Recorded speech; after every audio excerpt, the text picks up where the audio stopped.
¿Qué tal a todos? ¿Cómo están? Hoy en día casi todas las piezas de nuestra bicicleta son de fibra de carbono. Tenemos componentes, cuadros, ruedas, etcétera, etcétera. Pero ¿son realmente necesarias todas las piezas de nuestra bicicleta en fibra de carbono? Bueno, eso es de lo que vamos a hablar en el día de hoy, ya que hay algunas de estas piezas, productos, componentes, como quieran llamarles, que no son realmente imprescindibles que sean de este material. Así que metemos globo y arrancamos.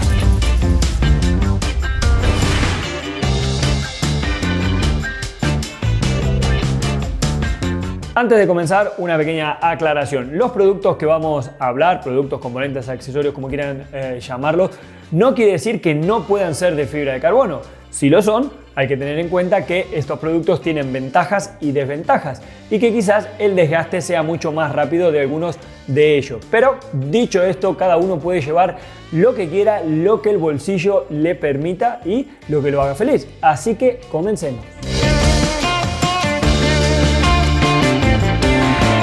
Vamos a comenzar por los platos de fibra de carbono. Recientemente hemos visto a Tadej Pogačar en el Tour de Francia utilizarlo en la carretera junto a algunos de sus compañeros de equipo. También cuando estuvimos en el Eurobike vimos el plato que utilizan, un monoplato que utilizan para las contrarreloj muy grande en fibra de carbono. Como dijimos anteriormente, no quiere decir que no se pueda utilizar, pero digamos que no es lo más recomendable. El primer problema, la durabilidad.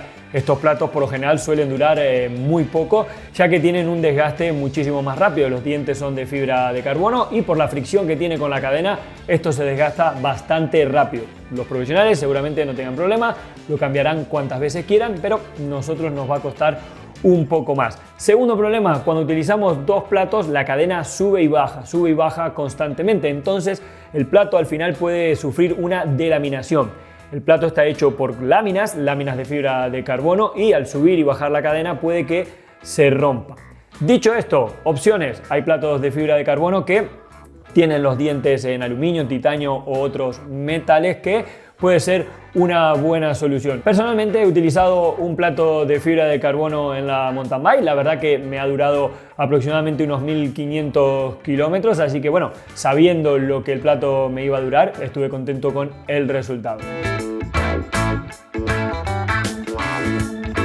El siguiente en la lista es el portacaramañola. En este caso deberíamos evitar que sean de este material. Ya sé que son realmente atractivos los de fibra de carbono, pero el problema es que la fibra de carbono no se estira. Sí que tiene una flexión, pero no se estira. Entonces el problema es que cuando estamos poniendo y sacando la caramañola constantemente, el material se va a empezar a abrir y cerrar demasiadas veces y al final se va a terminar rompiendo. Entonces, si queremos tener un portacaramañola que sea un poco más duradero, sostenible, podríamos utilizar aquellos que son de materiales compuestos o de plástico, que parecen realmente de fibra de carbono. Son todo negros, muchísimos más flexibles y por supuesto resisten mucho más. Es verdad que pesan un poquito más, aproximadamente unos 15 gramos más que los de fibra de carbono, pero sin duda nos van a durar muchísimo más tiempo.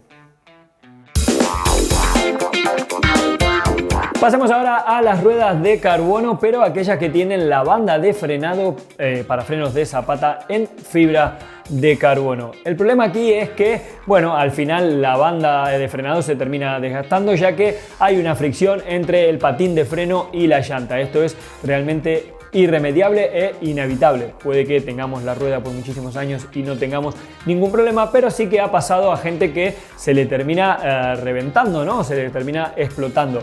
Ya sea porque, bueno, la ha utilizado bajando durante mucho tiempo, utilizando el freno delantero, lo que hace que la rueda empiece a levantar mucha temperatura, se empieza a esa capa que tiene como protección la banda de frenado, se empieza a desgastar y entonces el patín de freno, que realmente está diseñado para que nosotros frenemos, no para cuidar la llanta, va a hacer que se empiece a comer el material. Se empieza a comer el material y luego con la presión que tiene la cubierta, con la cámara hacia afuera, hace que una vez que se empieza a comer un poco de material, se puede explotar. Eso es uno de los casos más típicos que han pasado y por eso también han solucionado con el freno de disco eso.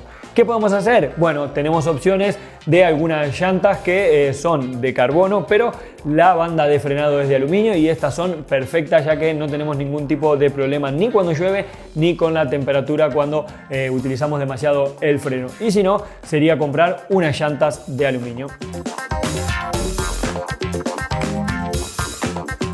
Manillar y potencia. En este caso hablamos de manillares y potencia por separado. Muchas veces a la hora de cambiar estos componentes, bueno, la obsesión por el peso hace que vayamos a la fibra de carbono. Realmente en la potencia no existe diferencia, podemos encontrar del mismo peso, salvo que nos vayamos a una de fibra de carbono súper light, pero si no podemos encontrar en los dos materiales del mismo peso. Manillares, sí, la realidad es que hay aproximadamente unos 40-60 gramos de diferencia, pero son muchísimos más caros y además tenemos muchísimo más riesgos desde el momento ya en que lo montamos, porque al ajustar la tapa del stem ya ahí tenemos que tener muchísimo cuidado con el par de apriete que utilizamos, si no podemos tener una pequeña fisura que luego terminará en que se nos rompa el manillar. Las manetas, lo mismo, si ajustamos demasiado se puede estrangular, digamos, un poco lo que es el manillar y se terminará rompiendo. Y a la hora de las caídas, obviamente el aluminio es un material mucho más fiable, ya que el carbono puede que tenga alguna fisura que no la veamos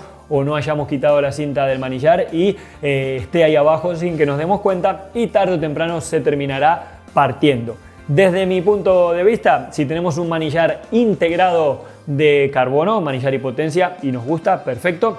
Si tenemos un manillar y potencia por separado, yo lo mantendría en aluminio y además la comodidad de poder regular la posición del manillar a nuestro gusto. Por último y no menos importante, vamos con los asientos. Nuevamente en esa carrera por bajar de peso encontramos asientos en fibra de carbono que son ridículamente ligeros, pueden pesar hasta 55 o 60 gramos.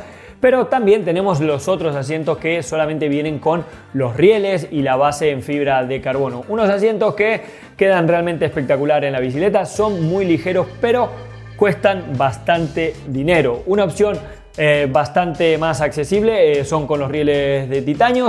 Cuestan, dependiendo de la marca, casi unos 100 euros menos y tampoco hay tanta diferencia de peso. La fibra de carbono, volvemos siempre a lo mismo. Cuando tenemos un impacto en el asiento, por ejemplo una caída, la bicicleta vuela, cae, se puede romper la base de fibra de carbono, se pueden romper los rieles del asiento, también el par de apriete a la hora de apretarlo. Creo que son muchas desventajas para el precio que tenemos que pagar. Obviamente, siempre que no los podemos permitir, bienvenido sea, pero no es algo que sea realmente fundamental. Podemos buscar asientos ligeros, pero que no sean en fibra de carbono. Bueno, y hasta aquí hemos llegado con el vídeo de hoy y realmente a los ciclistas nos encantan todo lo que son componentes, accesorios, productos en fibra de carbono, pero realmente muchas veces no hace falta que toda nuestra bicicleta sea en fibra de carbono, sobre todo si queremos que, bueno, nos dure un poco más y ahorrarnos algo de dinero. Ahora nos gustaría saber cuál otro producto ustedes agregarían a la lista que hemos hecho hoy y como siempre para eso tienen aquí debajo la sección de comentarios. Espero que les haya gustado el vídeo, si es así, como siempre, pulgares arriba y nos vemos la próxima. Chao, chao.